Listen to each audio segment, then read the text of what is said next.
Buenas tardes, Francis. Seguimos con la ruleta rusa de Donald Trump y hoy ha tocado a los que compren petróleo a Venezuela y les va a poner un arancel del 25%. El problema es que el principal comprador de petróleo de Venezuela son los Estados Unidos de América, que es su país. El petróleo venezolano tiene un alto contenido en azufre y hay muy pocas refinerías en el mundo que lo pueden procesar. Y la mayoría de esas refinerías están en Estados Unidos. Entonces, bueno, con que él le corte la compra a sus petroleras americanas para comprar petróleo en Venezuela, valdría tener el efecto que supongo que está buscando, que es ahogar y asfixiar al régimen de Maduro para que Marco Rubio y toda su colonia de latinoamericanos, principalmente en Florida, pues queden satisfechos después de apoyar la campaña. Pero bueno, al final seguramente a España nos va a tocar de refilón, porque algunas empresas españolas están operando petróleo allí. Pero la información que yo tengo es que ese petróleo no acaba en España porque las refinerías españolas no pueden procesarlo. Así que, bueno, mi consejo es dejar de seguir ya a Donald Trump. Es totalmente arbitrario, va a hacer lo que le dé la gana y lo que nos tenemos que poner es a centrarnos en cómo traer fábricas a Castilla-La Mancha y cómo protegernos de esos aranceles fabricando en Castilla-La Mancha para vender en Europa, que también le va a poner aranceles en Estados Unidos. Eso es muy fácil, tenemos todo a favor y es en lo que deberíamos concentrar nuestros esfuerzos. Bueno, uno que medio tira la toalla, ¿eh? Mi consejo es no hacerle tanto caso a Donald Trump. No sé si se apuntan a ese consejo de José Carlos Díez, que abre como siempre este tiempo de radio cada lunes. No sé si se apunta Pedro Antonio Morejón al consejo. Pedro Antonio, ¿qué tal? Buenas noches. Hola, buenas noches. La verdad es que voy a ser muy políticamente incorrecto, pero la verdad es que uno se harta ya de ir persiguiendo las ocurrencias, ¿no? Y al final pues hay tantas cosas importantes. Hoy veremos algunas de ellas, sí, en las que conviene concentrarse, que a lo mejor no está mal una cura de decir, bueno, voy a desconectar un cierto tiempo, me voy a concentrar en las cosas que yo considero que debo atender, porque es que no puedo enloquecer. Y yo creo que al final un poquito de razón tiene José Carlos. Sí. Sí. Bueno, pero los que seguimos la información, Juan Luis Manfredi, ¿qué tal? Buenas noches. ¿Qué tal? Muy buenas noches. Aquí no me da tiempo a estar en desacuerdo con nadie porque seguro que ya ha cambiado de opinión 3 veces. Seguro que sí. Y ha tuiteado algo nuevo que ya ha dejado viejo lo que nos decía José Carlos con respecto a los aranceles al petróleo venezolano. Venga, vamos, que vamos un poquito justos de tiempo hoy. Yo creo que lo primero, lógicamente, esas negociaciones de paz en Arabia Saudí, un poco a tres bandas. La delegación estadounidense se reúne un ratito con Rusia y un ratito con Ucrania. I think we've made more progress. Again, by the way, look, Tucker, I'm not just saying it. Every solution comes as a result of President Trump. And I don't get paid to say that. I say it because it is the absolute truth. Putin's got a huge respect for the president. Este señor que escuchamos se llama Steve Witkoff, el enviado especial de Trump para Rusia, y conversaba, bueno, con un, no sé si decir periodista, Juan Luis, o propagandista, como me indicabas en la chuleta, llamado Tucker Carlson. Pero no sé cómo juzgamos esto que está pasando en Arabia y si podemos anticipar cómo puede acabar eso. Pues mira, hemos puesto este corte hoy porque efectivamente el personaje al que escuchamos, que es Steve Witkoff, se supone que es el enviado de Trump, y cuando uno tiene un mediador es porque va a tener a su derecha a una persona y a su izquierda a otra y va a tratar de mediar en ambas partes.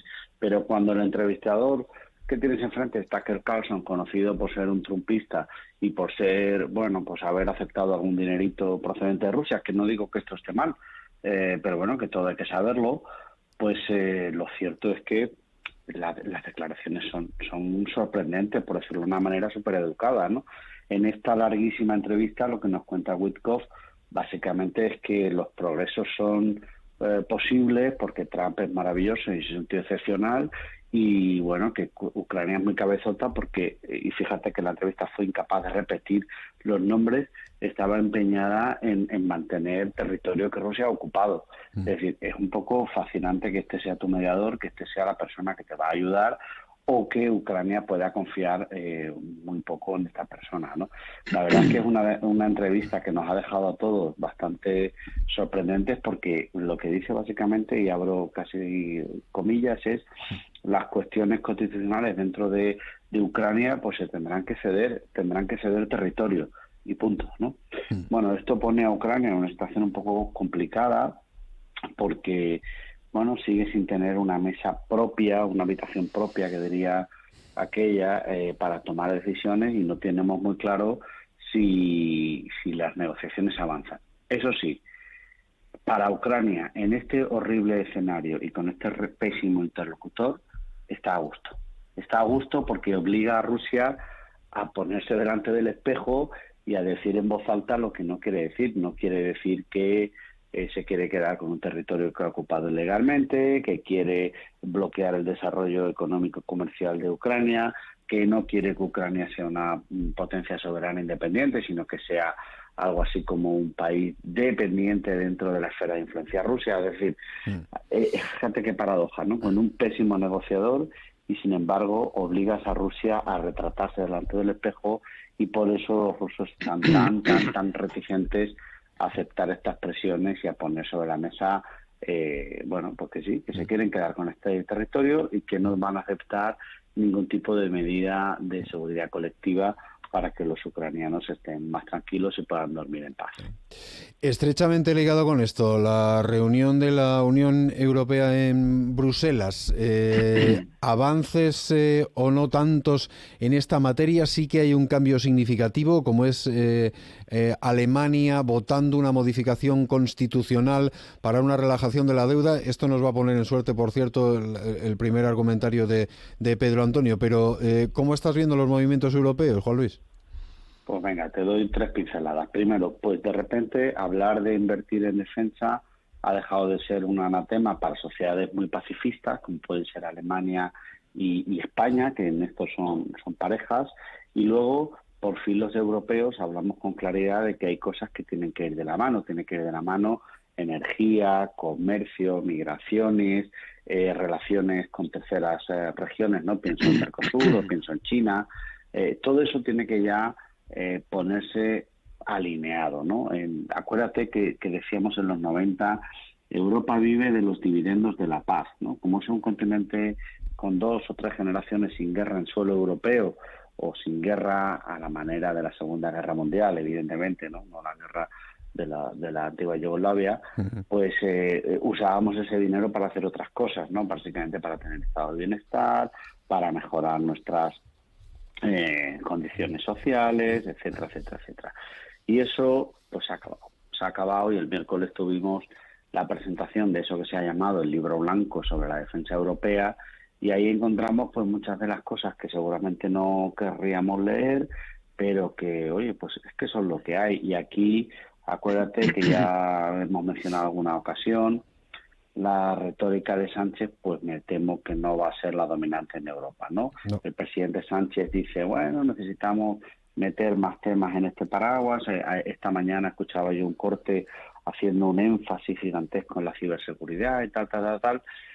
Esto está bien, pero no va a ser suficiente. Estamos ante un giro histórico para el rearme, estamos preparando dinero para que la industria de la defensa vuelva a estar en territorio europeo, en suelo europeo, y eso no va solo de incluir un poquito más de gasto en defensa o en fronteras. Ojo, que yo no lo menosprecio y que no digo que no sea importante, pero que no va por ahí el tiro. Fíjate que España no cuenta o no le cuentan en ese 1,28 de lo que gastamos en defensa el alquiler o la cesión gratuita de Rota y Morón. Que eso podría estar también en la cuenta de resultados y no está. Sí. Pero es que aquí estamos hablando de inversión en defensa, y de que si el gasto medio de la UE está en 1,9, mi generación, Pachi, va a haber superado el 3% de ese gasto. No va a ser en 30 años, va a ser en la próxima década. Y la cuestión es, Pedro Antonio, y tú lo dices mucho, respecto a esto, que ahora aparenta un dineral, pero respecto a la mayoría de las cosas, ¿vale? ¿Y esto cómo lo pagamos? ¿Cómo se paga esta juerga? Ursula von der Leyen ya hablaba de algunas opciones: acudir a un mayor endeudamiento, obtener mayores recursos fiscales, es decir, deuda e impuestos, ¿vale? Nada que no nos supiéramos ya, pero a partir de ahí, ¿Cuál es la foto del endeudamiento público en las zonas, en las grandes zonas económicas? Es decir, en Estados Unidos, en Europa, en Rusia, singularmente en España. Y luego, como decimos, deuda e impuestos, la presión fiscal. Yo no sé si es posible dar una nueva vuelta de tuerca a esa materia. Sí, como bien dices, al final la economía es bastante sencilla.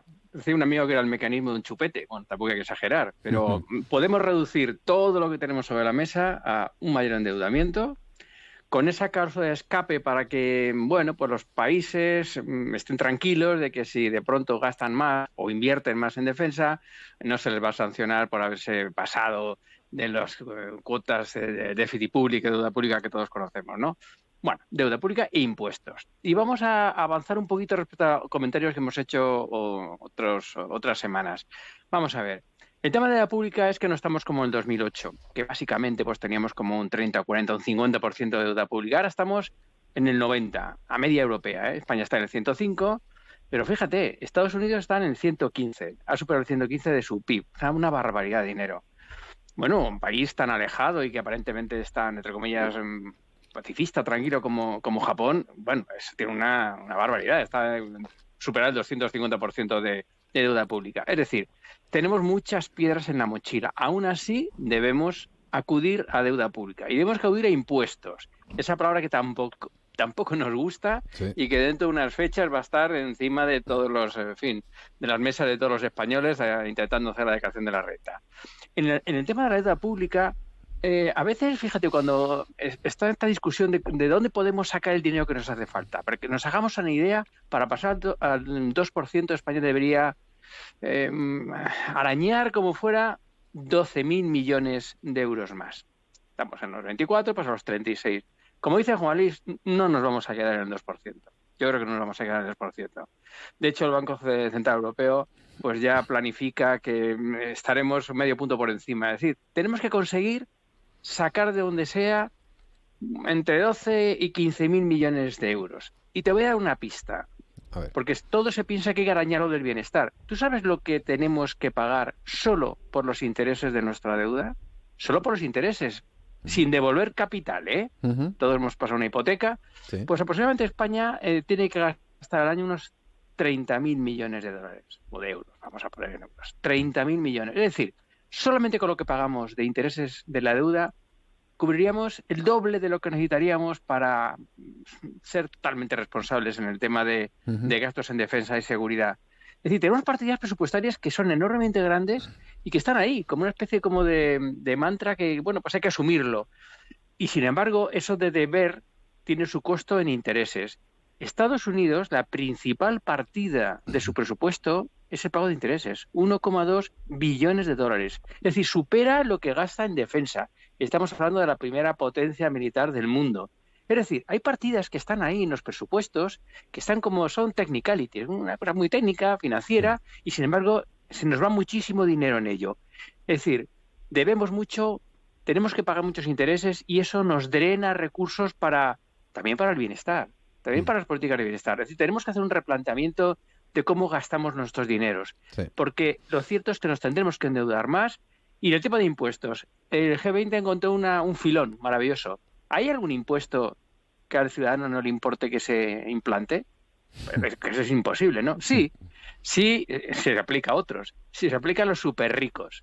Bueno, pues Gabriel Zucman, un economista francés, planteó en el G20, y Europa ha comprado un poco el producto, de que si aplicamos un súper impuesto adicional de un 2% a los súper ricos, de ahí obtendríamos casi 70.000 millones de euros. Y si es un 3%, que tampoco se van a quejar mucho porque es un punto más, estaríamos casi pagando la mitad de todo lo que Europa necesitaría para tener unos recursos financieros más holgados para acometer todo esto de la seguridad. Es decir, cuidado, los superricos, ahí se les está apuntando para que con una pequeña contribución del 2-3% ayuden a este nuevo paradigma. Conclusión, vamos a jugar con mayor deuda, nos escaparemos del déficit y de las sanciones y tendremos que acudir a algún impuesto que pagarán los que probablemente sí que pueden, y con esa combinación vamos a intentar ir a la carrera y llegar no al 2, sino al 2 y pico %, y no en 10 años, sino como decía Juan Luis, de aquí a poco. Claro, lo que pasa es que, bueno, yo no sé, por una parte esto cuando se anuncia para objetivo 2030, dice, bueno, como que Putin antes de 2030 no pensará en hacer algún tipo de movimientos, ¿no? Bueno, De barrabasada, ¿no? claro. No, tiene que ser mucho más rápido. Sí, claro, ya veremos. Bueno, segunda cuestión, Juan Luis, el papel del vicepresidente que te llama la atención, decías, es que Vance está desatado. Denmark, which controls Greenland, it's not doing its job and it's not being a good ally. So you have to ask yourself, how are we going to solve that problem, solve our own national security? If that means that we need to take more territorial interest in Greenland, that is what President Trump is going to do, because he doesn't care about what the Europeans scream at us. He cares about putting the interests of El vicepresidente, por cierto, que ha sido noticia también por su, no sé cómo le llamamos, la segunda dama, le llamamos a la mujer del vicepresidente. Venga, vale. La vicepresidenta, no lo sé cómo se llama, la verdad. La mujer del vicepresidente, desde luego, ha ido de visita a Groenlandia, no ha sido muy bienvenida porque se ha plantado allí y ahí estábamos escuchando este corte del vicepresidente diciendo que, bueno, que Dinamarca no trata bien a Groenlandia, que Dinamarca no es un socio y un aliado fiable. Y esto, que nos puede parecer un poco divertido o excéntrico, no sé si divertido es la palabra, es más importante de lo que parece, porque en realidad lo que está poniendo sobre la mesa es la quiebra del orden liberal, pero ya de forma expresa y definitiva. Me explico. Las obligaciones del sistema y del orden liberal internacional que nace en el año 45, que nos puede parecer un poco aburrido y un poco pro-occidental, pues incluye también la renuncia a las guerras de agresión, la renuncia a romper fronteras, la renuncia a vulnerar la soberanía de los países, la renuncia a romper la integridad territorial. Y es que esta amenaza es cada vez más auténtica.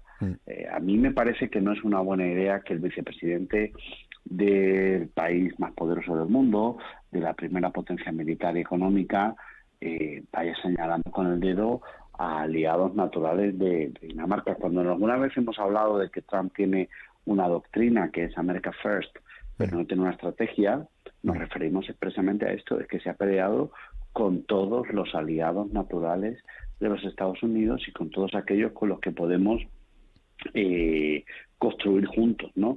Es un ataque ideológico que la verdad rompe amarras con el orden liberal y que, bueno, yo me hubiera gustado más escuchar esta firmeza y esta solidez intelectual rechazando la agresión rusa, rechazando la inestabilidad o rechazando el autoritarismo, pero me temo que no es eso el corte que estamos escuchando en las últimas semanas. Pero bueno, vamos a intentar que pasen estos 100 días y a ver si alguien decide poner un poco de cordura en el 1600 de Pennsylvania Avenue. Sí, aunque sean los mercados o las grandes pérdidas bursátiles que están ocasionando a los ricos riquísimos, alguno de los cuales tiene, pero que bien cerquita. Abarate los precios, abarate los alquileres, porque haya oferta, es que no hay oferta. Y ahí topamos con la dura realidad en España de la falta de profesionales y esas, bueno, pues con eso hay que luchar. Como en el baloncesto, falta personal, ¿no?